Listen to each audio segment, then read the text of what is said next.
அன்பு தமிழ் நெஞ்சங்களுக்கு வணக்கம். ஃபர்ஸ்ட் ஷோ நிகழ்ச்சிக்கு உங்களை அன்போடு வரவேற்கின்றேன். இன்றைய ஃபர்ஸ்ட் ஷோ நிகழ்ச்சியில் ஹரிஹர வீரமல்லு திரைப்படத்தின் திரை விமர்சனத்தை தெரிந்து கொள்ளப் போகிறோம். வாங்க நிகழ்ச்சிக்கு போவோம். அவுரங்கசீப்பை கொன்று இந்துக்களை காப்பாற்ற இங்கிருந்து டெல்லிக்கு செல்லும் ஒரு இளைஞனின் கதைதான் ஹரிஹர வீரமல்லு.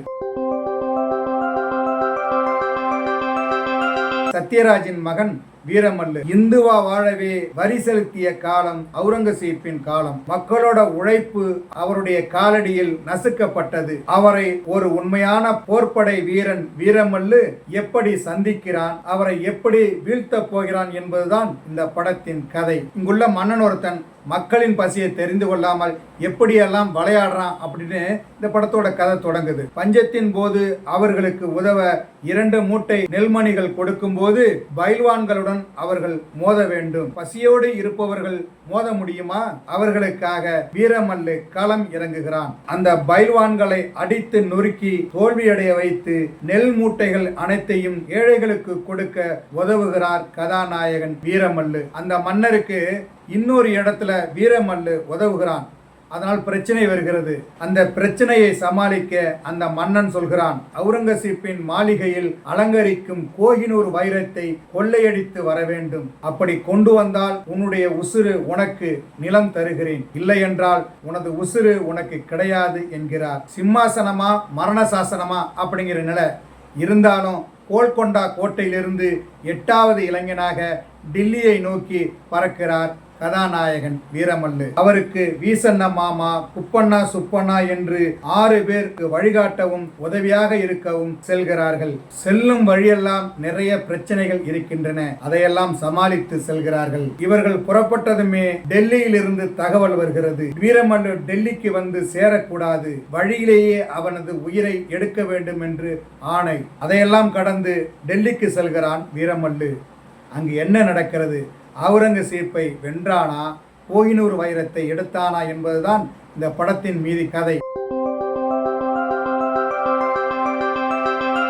இந்த படத்தின் நாயகனாக வீரமல்லு கதாபாத்திரத்தில் பவன் கல்யாண். இதுவரை ஆடுகளை வேட்டையாடிய புலியைத்தான் பார்த்திருப்போம். இப்போ புலிகளை வேட்டையாடுகிற பெரும் புலியை பார்க்க போகிறோம். தசமி அன்னைக்கு பஞ்சமியை காப்பாற்ற போறோம். இப்படி படம் முழுக்க பஞ்ச் வசனங்கள், பில்டப் காட்சிகள். பவன் கல்யாண் வருகிற இடமெல்லாம் மாசான காட்சிகள், பிரமிக்க வைக்கும் காட்சிகள், ஆக்ஷன் காட்சிகள், நாட்டுப்பற்று, இந்து மதத்தின் பெருமை என்று படம் முழுக்க அவரது ரசிகர்கள் கொண்டாடுகின்ற அளவுக்கு வசனமும் காட்சிகளும் அமைந்திருக்கின்றன. கதாநாயகியாக நிதி அகர்வால், பஞ்சமியாக வந்து ஏமாந்த பெண்ணாக இருந்து நாயகனை ஏமாற்றுகின்ற கதாபாத்திரம், பிறகு மன்னிப்பு கேட்டு அவரோடு பயணிக்கின்ற பாத்திரம், அதை சரியாக செய்திருக்கிறார். அவுரங்கசீப்பாக பாபு தியோல் நடித்திருக்கின்றார்.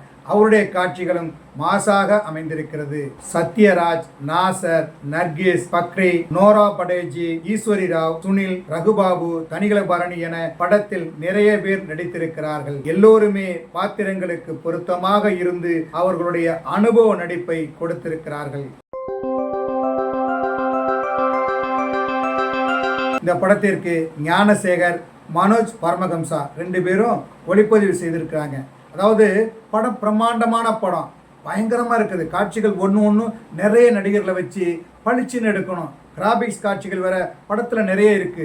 இருப்பினும் அதெல்லாம் தெரியாத அளவுக்கு சிறந்த ஒளிப்பதிவை தந்திருக்கிறார்கள். காட்சிகளுக்கு முக்கியத்துவம் உள்ள படம், அதை விறுவிறுப்பு குறையாமல் கொடுத்திருக்கிறார் படத்தொகுப்பாளர் KL பிரவீன். இந்த படத்திற்கு கீரவாணி இசையமைத்திருக்கிறார். பிரம்மாண்டமான படம், பரபரப்பான காட்சிகள், விறுவிறுப்பான சம்பவங்கள், அவற்றையெல்லாம் தூக்கி நிறுத்துவதற்கு கீரவாணியின் இசை அமைந்திருக்கிறது.